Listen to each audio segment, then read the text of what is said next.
Good evening, guys and girls, and welcome back to Ange Gaming. Today we're going to be discussing legions, dungeons, and raids, as we have gotten a whole bunch of new information straight from Blizzcon.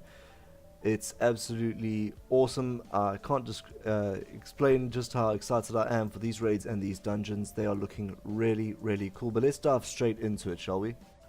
Let's kick things off with raids. So we got to see the breakdown for the raids, and they are looking really, really cool. Each of the two new raids seem to sport completely different styles, and both seem to step away quite a bit from what we have been seeing for the past few raid tiers. Instead of the orcish demonic style of Hellfire Citadel, we get to see two very different aesthetics, which is really refreshing and really great to see. First off, we have the Emerald Nightmare, which, if you don't know, is the corrupted Emerald Dream, also known as the blueprint of Azeroth. Very different to the usual spikiness that we have been seeing. The bosses that we have been shown so far is firstly a corrupted green dragon, which is awesome because we're finally fighting dragons again. It was a bit of a shame that we couldn't fight any, but I understand lore-wise it would be impractical to have them in Draenor. The bosses that have the other bosses are Xavius, who will be the main boss of the raid. Normally he looks like a Sartor, but however inside of the Emerald Dream he has been able to create his own image, and he looks incredibly, well, fat and scary. And then lastly we have, well, it's quite a bit of a surprise, but we get to see a corrupted Cenarius as a raid boss. They haven't told us whether he will survive the encounter, but it will be very cool to be able to fight him.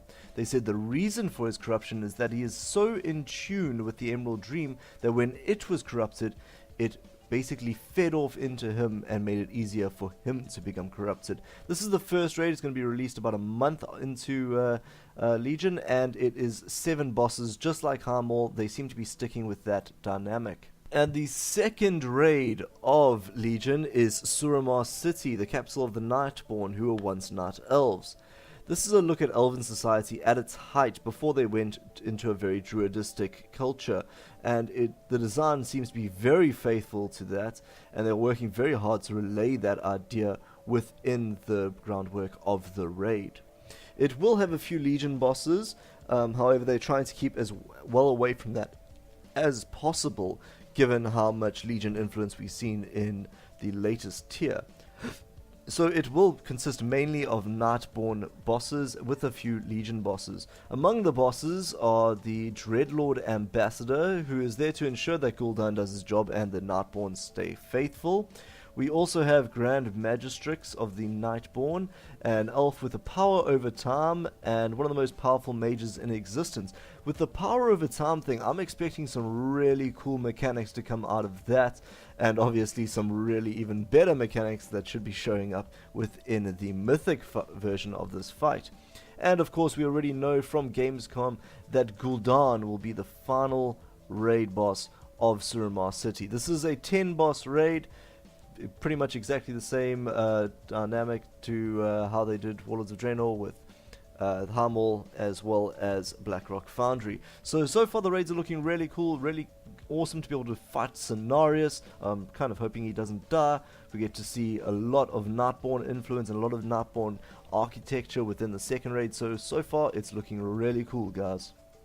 Now let's take a look at the dungeons that they've shown us. They claim that dungeons will be at the heart of the Draenor expansion and will be one of the most important parts of the story's progression. There are 10 dungeons overall, 5 for leveling up and 5 at max level. In the level up zones, the story will apparently culminate within these dungeons, so when you're heading through High Mountain, for instance, you will end up with Neltharion's lair and be able to go through that, and that will wrap up the story. They also have other various max level dungeons, which will have various story elements to them as well, such as the Suramar Catacombs, which will be a leading point to the Suramar City raid. Apparently we're going to be underneath the city and trying to find an entrance into it, because we can't just simply walk in the front door.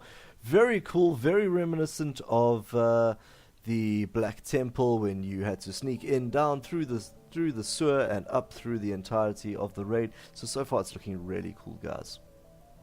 But of course, what we want to really hear about is what they are doing for dungeons to keep them as end-game content.